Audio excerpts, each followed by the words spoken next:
Changes in house prices 2024 from 2023, how much it costs to maintain a house, homes from Apple, home of the week in Mountain View, home of the week REO, bank owned, and the 7 days of sales report. Super exciting stuff. Okay, let's take a look at this one right here because it's pretty important that you understand where we are compared to the rest of the nation. Delaware and New Jersey happens to have the highest growth out of everything. In Vermont, look at that, 12%. Everybody's rushing to get out of Florida because of the high cost of insurance and going back home. Illinois is 9, Wisconsin is 9 or almost 10. California is a paltry 6.3%. Why is this important? It just happens to be where the prices are remaining the same. It could be an indicator of where the investors are spending a lot more of their money, meaning inventory is tight or tighter in those areas. Who knows? But it's just something to keep an eye on if you want to look at this. It breaks it down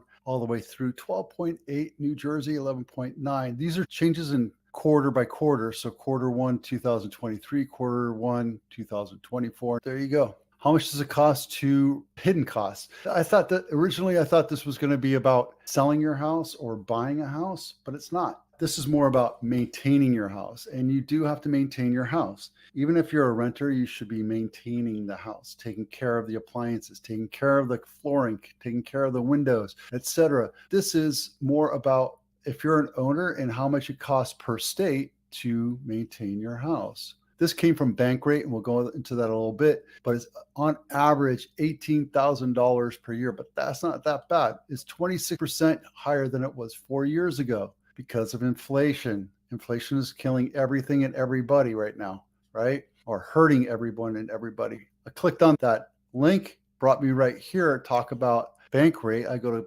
Bankrate quite a bit. This is the average, right? And it says right here, 18,000 valued at, and it says Redfin, but Redfin, this is from Fred measures these by the month and it tells you where we are. Median price is now over $400,000 in the United States. It's over $900,000 in California, and it's over $2 million in Santa Clara County. That's median. Our average price in Santa Clara County is 2.3 right now. California is one of the most expensive places to live. Just to maintain your house, it costs about $30,000 a year to maintain a house. That's the average. Does everybody take care of their stuff? No, not really. Hawaii is also the most expensive by $29,000.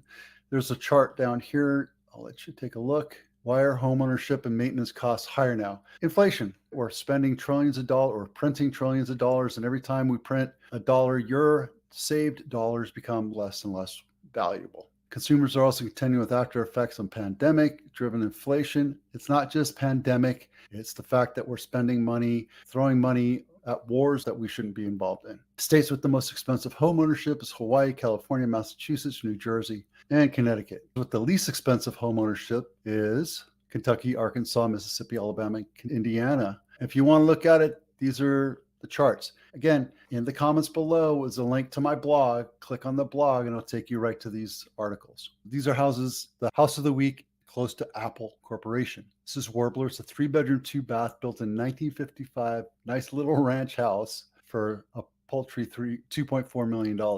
And if you want to know exactly where it is, right, Apple's right here. So yes, you can still walk to it. This, I believe, is Kaiser. Yep, that's Kaiser. And then that's Apple. That's the location. Let's take a look at a couple pictures. New roof, new windows, new flooring. It's hard to cough up $2.5 million when it's original kitchen. You have to put another $100,000 into a kitchen. If you want the ability to live close to Apple, that's what it's going to take, just so you know.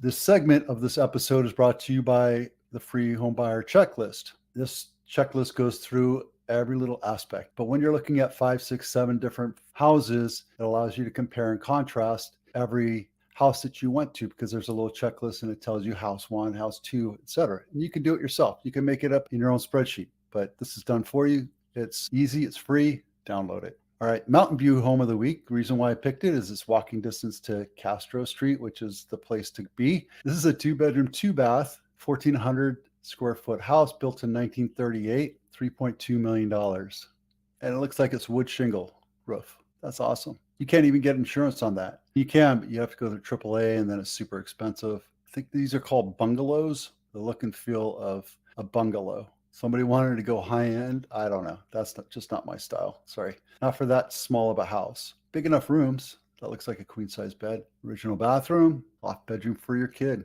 Yeah, there you go. All right. Pass on that one. Venado. This is a bank owned property still on market after 12 days. 3 bedroom, 2 bath. This is pretty much turnkey, guys. You can walk into this thing and just now, here's the thing. All these ads saying, oh, you can buy a bank owned property, you're going to get a great deal. You're never going to get a great deal here in California. You just don't. You just have to figure it out. And I can tell you right now that there's a certain waiting period for homes that are bank owned. The disposition companies say you have to wait 15 days or 20 days to expose it to the market, right?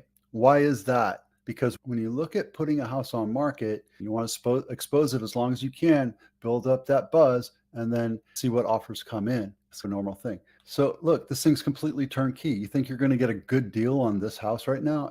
I can bet that there'll be 25 offers on this house, right? When you list a house with an agent and they tell you they have an off-market offer, say no. We have this thing like it's called members only, but it's coming soon, right? We are allowed to put it on the MLS to drum up some excitement with this coming soon. I think it's horrible. It's a horrible strategy because you're not exposing it to the market, the true market. You can't see it. Sometimes you can see it, sometimes you can't. I think it's just a horrible strategy. It really filters out potential buyers. And if you take an offer off market, you don't know what that house really will give you, substantiate. I've done it once in my life, and I felt it was a horrible deal for my seller. It worked perfectly for him because he didn't want to have a lot of people coming through. He was older. He wanted to move into a retirement community. So we took the offer, but I feel like we didn't expose the house to the market. We didn't give the house potential of finding out where the market really is for that house. And I felt I could have got him a little bit more money, but he wanted to do it. So against my advice, he took it. It was a split level. It was a good looking house. And those people are happily living there. And the last thing is nothing super crazy going on. There's no spikes that I'm really worried about. We're still very low in inventory, lower now because we are going into the holiday weekend. And speaking of holiday weekend, be safe out